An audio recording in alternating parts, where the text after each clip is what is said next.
Welcome to the Know. I'm Ashley Jenkins. I'm John Reisinger. We are still not over the death of Carrie Fisher, R.I.P. Her passing was sudden, unexpected, and tragic. It sucked. It was pretty awful way to end the year, especially since her mom died the next day. That sucked too. And while her death was a much bigger loss than the future of any movie franchise, it does leave important unanswered questions like, where does Star Wars go from here?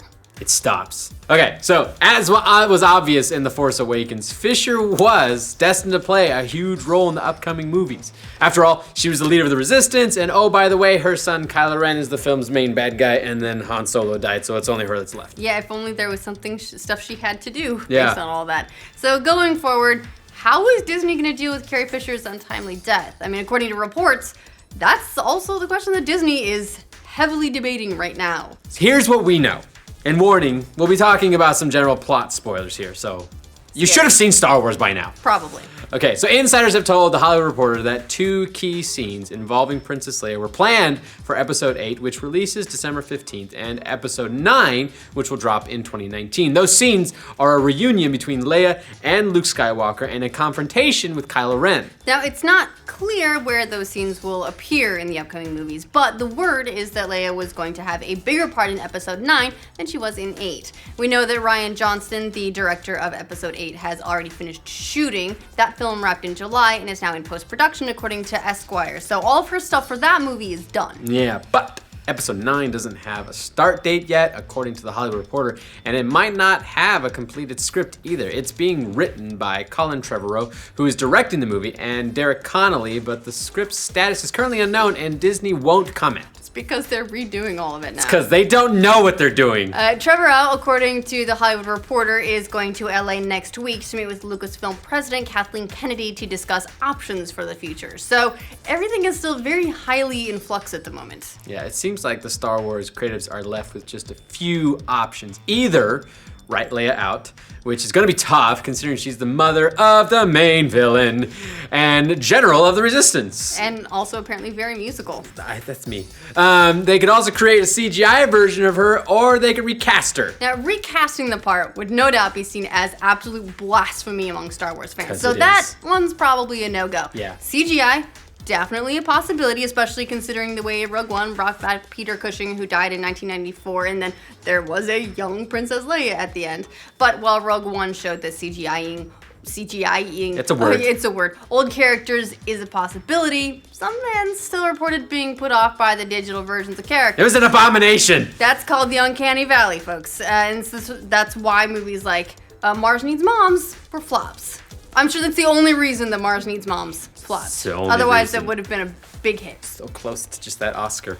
Whatever happens, though, it's clear that Disney had big plans for Leia. It's been reported that the company took out a $50 million contract protection cover as insurance in case Fisher couldn't fulfill her obligations in the film. Still, whether Disney collects on that or not, it obviously doesn't solve the problem of what to do without Leia going forward. Yeah, so in the end, we'll just have to wait and see. Obviously, it's a very sad situation that no one wants to be in, but the reality is, Star Wars is once again a major box office franchise, and Carrie Fisher's death will permanently alter where the stories go from here. Because they're not making any more. I mean, she's integral to the universe. Yeah. And so, yeah, it's no more Star Wars. We're just done. Yep.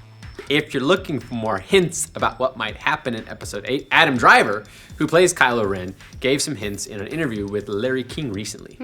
Driver told King that fans will see more of Ren's humanity in the next film, which I hope doesn't translate to more whining. And his character's motivations will be explained in more detail, which, again, hopefully doesn't involve whining. Maybe humanity means a nude scene.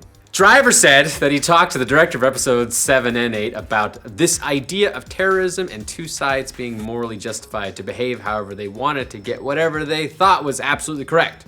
All right, interesting. Cool. Okay. Even more interesting, Driver was asked if Ren survives episode 8, and he responded, "Depends on what your idea of living is." Woo! I wonder if, hold on, bear with me here, maybe he falls in some lava or whatever, right? And they end up having to put him in this crazy suit for the rest of his life. It'll never work. In other Star Wars universe news, looks like Obi-Wan Kenobi is getting a rematch with Darth Maul. according to a mid-season trailer for Season 3 of Star Wars Rebels. Now, Obi-Wan has appeared in Rebels before, but always is in the Ewan McGregor incarnation. This time, he'll be appearing in his Alec Guinness version for the long-awaited Round 2 with that fucker Darth Maul. Can't even slice him in half and get rid of him. Comes back all spidery. Maybe he's in a crazy suit for the rest of his life. He is. Spoiler. The Rebels trailer, he was cut in half. Just that. He just sew the bits back together. He's fine. The Rebels trailer also provided some more clues about upcoming episodes. Mon Mothma shows up, as well as her rebel comrade, General Dodonna. And it looks like Sabine is getting her Force on. What's up? Her Force on. She's spotted wielding a super cool darksaber in the trailer. Rebels returns to your TV on Disney XD this Saturday. Now, we're definitely living in a new golden age of Star Wars popularity overall. How popular is it exactly? The Force Awakens was the 10th highest grossing movie of 2016, and it came out in 2015. That's an indicator of how massively successful the reboot has been. Yeah, the film earned $936.7 million domestically, 30% of which was made as the movie ran through early 2016. Meanwhile, Rogue One is still in theaters and has made $439.7 million overall in North America, and obviously continues to rake in the dough. Go make that money. Both movies helped Disney to become the first studio ever to cross $3 billion at the domestic box office last year. Its top grossers were Finding Dory at number 1, Rogue One at number 2, and Captain America Civil War at number 3. All right. Because Disney owns everything. Yeah, so they did, it was about $3 billion domestically, $7 billion internationally. That's a lot of money. So much money. Now, what do you think Star Wars should do in a post-Leia universe? Stop! How do you think they should handle this? Should they Paul Walker it?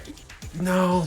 Hey, it worked. It worked for Fast and Furious. Did it? I mean, if you can't have the real thing, what are you gonna do? Puppets. Hand puppets. Get on it, Jim Muppets. Henson. Yeah. All right. So let us know what you think of Muppets in the comments. Yes. Just replace everyone with Muppets. Other than that, for all your Star Wars news, be sure to like this video and subscribe to The Know. Why would anyone subscribe if we're suggesting turning all the Star Wars into Muppets? I mean, Elise is now subscribed. What? That's the best idea ever. I think I upgraded it. 10 billion next year. That just sounds like a novelty episode of a TV show now. I feel like you don't understand Muppets like I do. I'm not sure understand is the word.